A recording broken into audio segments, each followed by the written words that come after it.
Вечерва завршува 39-тото издание на Скопско лето со концерт на Камерниот оркестар на музичката младина на Македонија. Од 21 јуни, кога фестивалот во главниот град традиционално се отвора, празнувајќи ги истовремено почетокот на летото и Светскиот ден на музиката, до денеска имаше 60 на настани со речиси 1000 домашни и странски учесници. Бројот на посетители според организаторот Дирекцијата за култура и уметност Скопје е во рамки на просекот меѓу 20 и 30 илјади. Посетеноста е секогаш проценка затоа што содржините на фестивалот се главно бесплатни и многу од нив на отворени простори каде што публиката е во движење.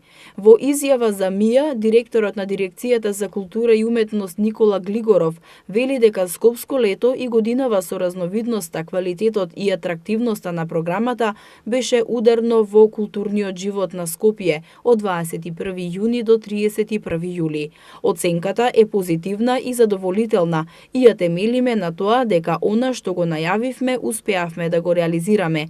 Меѓу настаните со најголем одзив од публиката годинава Глигоров ги спомна представата Ричард III на Загребскиот театар Гавела и концертот на Јелена Томашевиќ во преполната сала на Македонската опера и балет, како и концертот со музичарките од Шпанија минатиот вторник во музеот на град Скопје.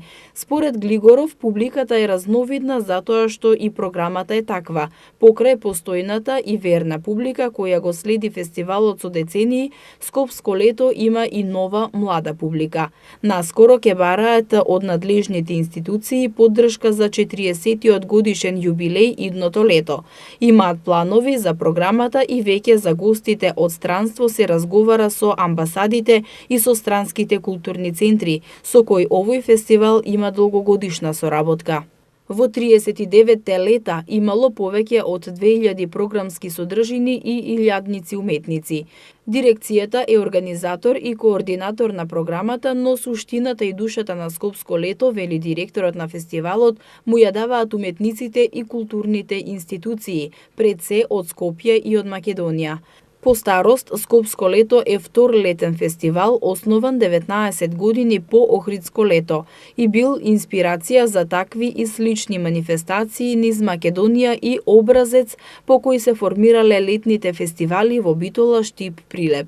Почнал во 1980 година со идеја нешто да се случува во летните месеци, кога по завршување на сезоната на институциите од културата има празнина од јули до септември. Најпрво се организирале фолклорни концерти на тогаш релативно новиот кеј на Вардар. Потоа се проширил со концерти на мали рок групи низ градот и спонтано се сватило дека тоа и му треба на Скопје. Глигоров вели дека на самиот почеток се инсистирало фестивалот со својата програма да ги анимира отворените простори и да открива нови локации кои им биле непознати дури и на жителите на Скопје. Настаните на Скопско лето своевремено се одржувале од Ченто до Ѓорче Петров, од Матка до Марков манастир. Куршумли Ан, например, првпат е употребен како сценски простор токму на овој фестивал за солунски патрадии на Драмскиот театар.